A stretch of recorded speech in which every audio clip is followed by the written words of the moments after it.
মোহনপুর গ্রামের জঙ্গলে এক ভয়ানক ডাইনি ছিল, যে নিরীহ মানুষদের জঙ্গলের মধ্যে মেরে ফেলে খুশিতে নাচত।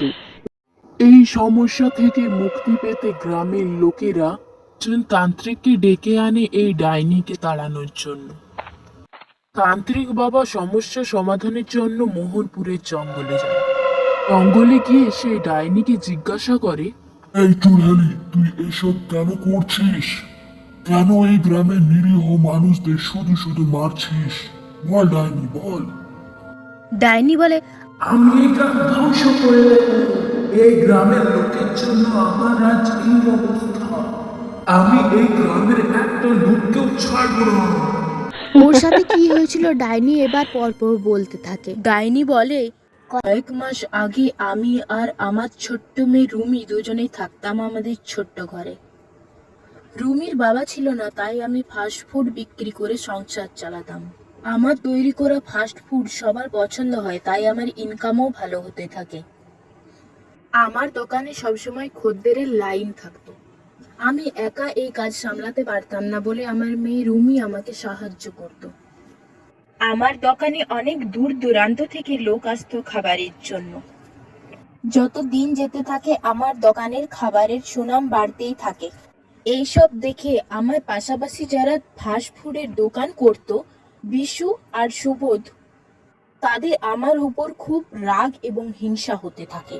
ওরা ঠিক করে আমার খাবারের নামে গ্রামে দুর্নাম রটাবে এবং আমার খাবারে ভেজাল মেশাবে। যে দোকানে সবসময় কাস্টমারের ভিড়ে ঠাসা থাকতো, সেই দোকান আজ হাহাকার করছে। আর এদিকে বিশু সুবোধের দোকানে লোকজনের ভিড় বেড়ে যাচ্ছে। মা মেয়ে উঠোনে বসে ভাবছিলাম এবার আমরা কি করব, কিভাবে জীবন কাটাবো। গ্রামের লোক খুবই নিষ্ঠুরভাবে আমাকে এবং আমার মেয়েকে গ্রাম থেকে তাড়িয়ে দেয়। দুদিন ধরে আমার রিঙ্কিটা কিছু খায়নি।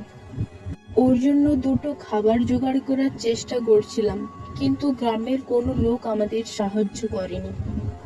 সবার দাঁড়ে দাঁড়ে গিয়ে ভিক্ষা চাইলেও কেউ দুমুঠো অন্ন দিয়ে আমাদেরকে সাহায্য করেনি, এবং খুব বাজেভাবে অপমান করে আমাদেরকে তাড়িয়ে দিয়েছিল। আমার মেয়ে রিঙ্কি খিদের চোটে অজ্ঞান হয়ে গিয়ে মাথায় চোট পেয়ে মারা যায়। আমি আমার বাচ্চা মেয়েটার মুখে দুটো অন্ন তুলে দিতে পারলাম না, এটা ভেবে আমার খুবই কষ্ট লাগছিল। তাই আমি ছুরি দিয়ে নিজের হাত কেটে আত্মহনন করি। আর তখন থেকেই আমি বদলার আশায় এক ডাইনিতে পরিণত হয়েছি।